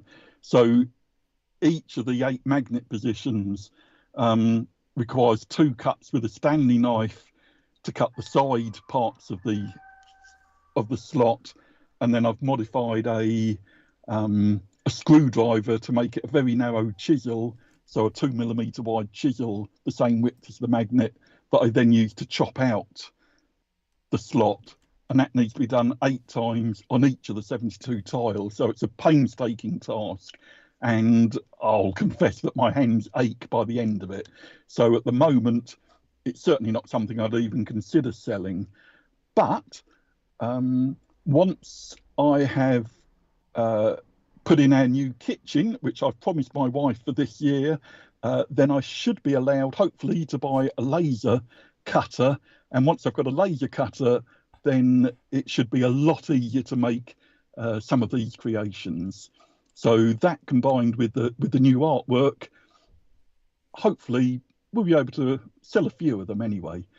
It might be something that I'll pass over to William to do the labour side of it, and he can make some pocket money during his school holidays. I'm certainly looking forward to that. I'll happily, help you with the marketing sides on my channel for a small cut.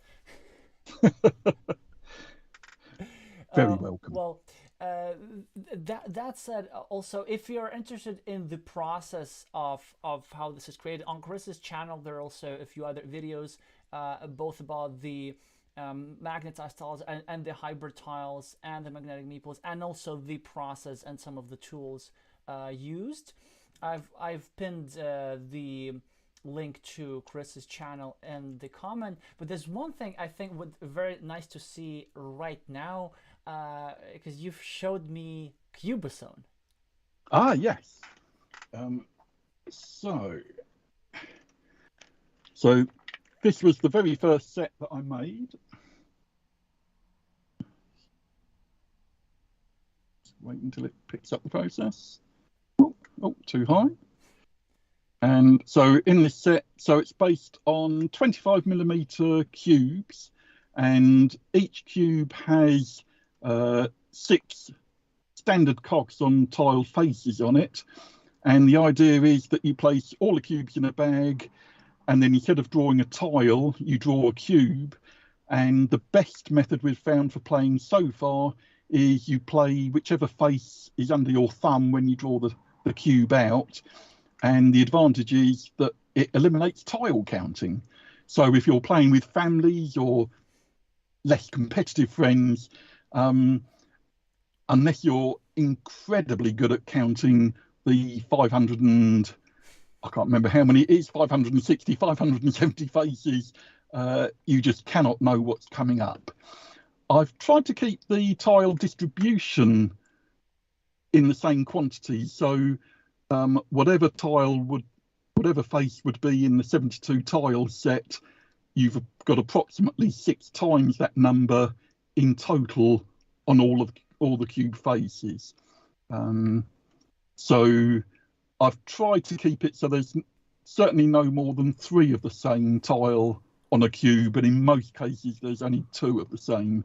So you might find a tile that, for example, this one has 2 road curves on it, or it's actually got 3 road bends. So that's one of the cubes with 3. I think this was the first set I made.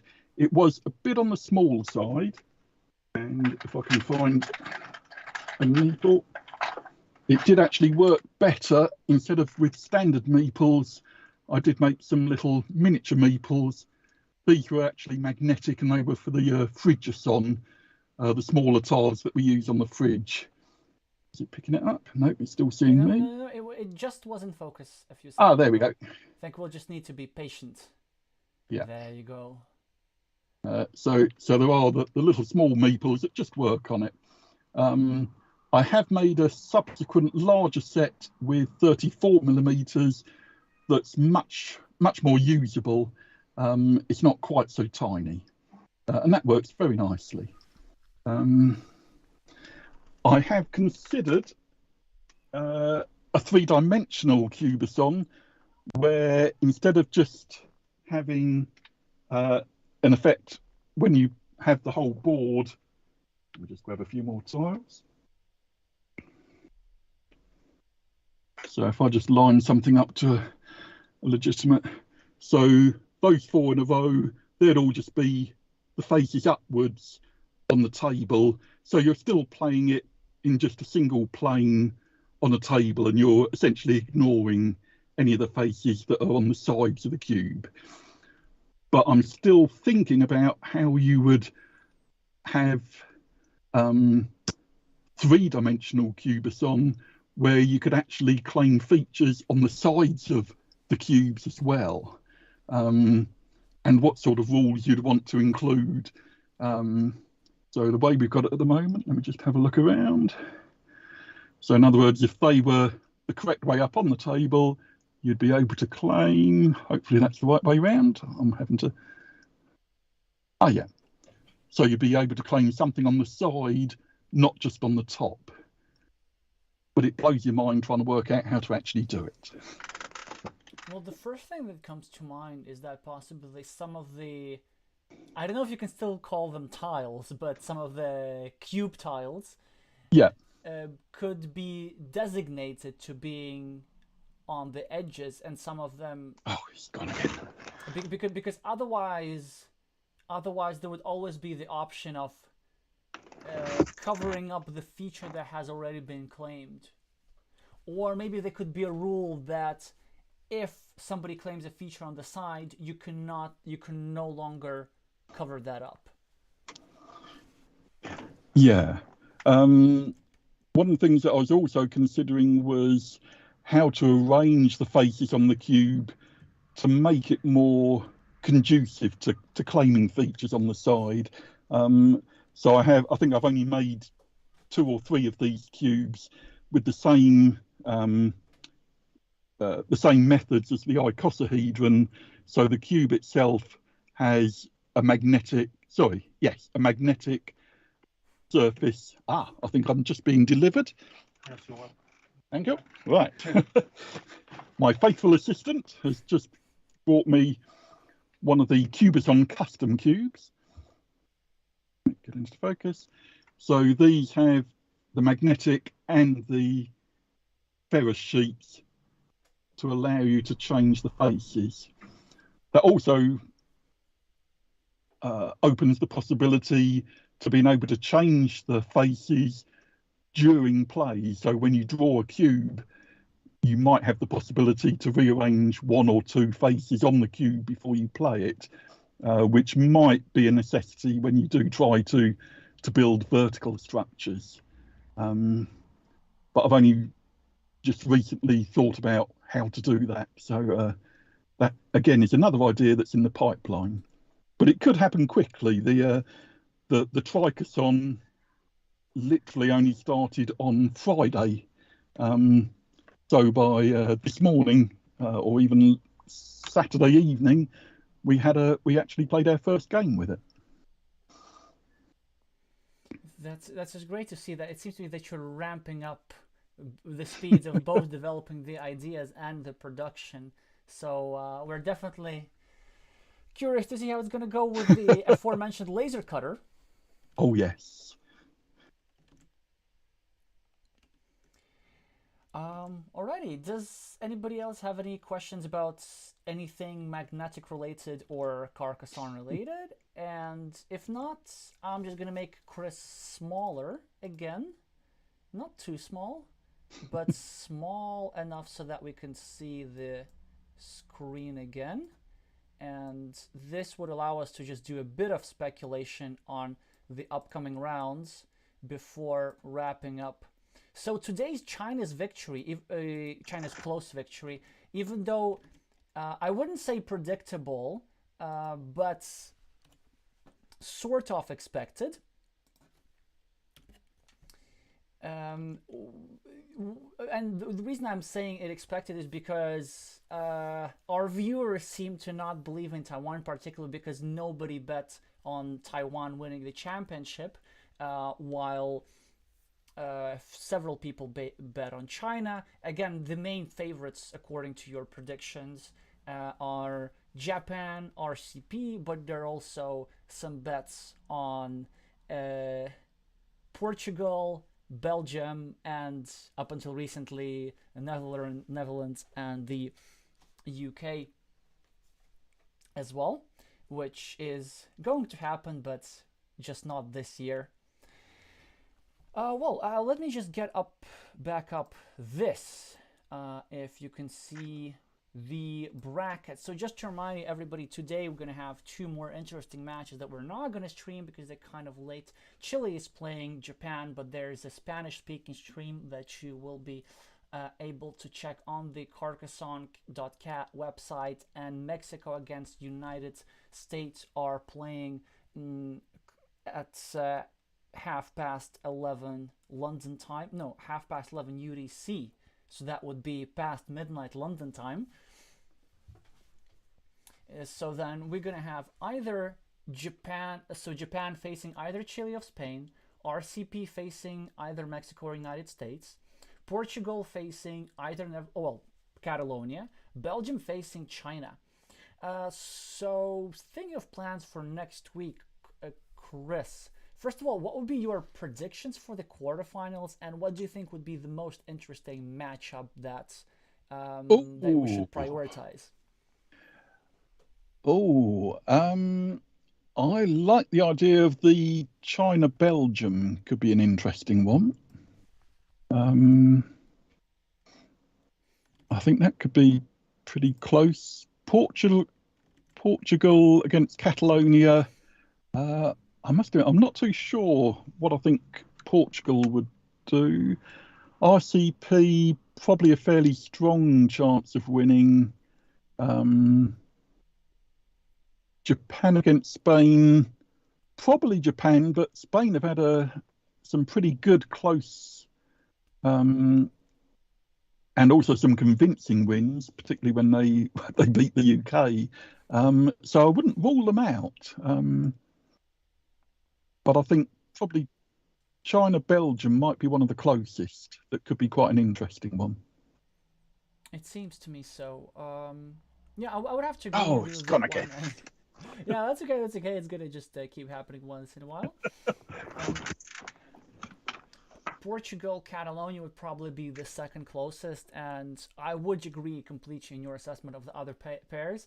Although I'm not sure what Chileans are going to think about this, because we sort of automatically assume that Spain's going to win. But I do think that this time Spain would be the favorites against Chile. I've also seen the lineups, and they've lined up a bit more comfortably for Spain to edge out a 3-2 victory, but of course Chileans are not going to just give it to them that easily. No. So those of you who will still be awake and understand Spanish, you're welcome to find that out a few hours from now. Yeah, and right, thanks for watching, everybody. I'm gonna see you again next week for hopefully China, Belgium, and or Portugal, Catalonia. And thank you, Chris, for sharing your craftsmanship and your insights on making comebacks in Carcassonne games. Thank you for having me. I've really enjoyed being here. So thanks very much. Cheers, and thank you all of you for watching, and I'm gonna see you soon.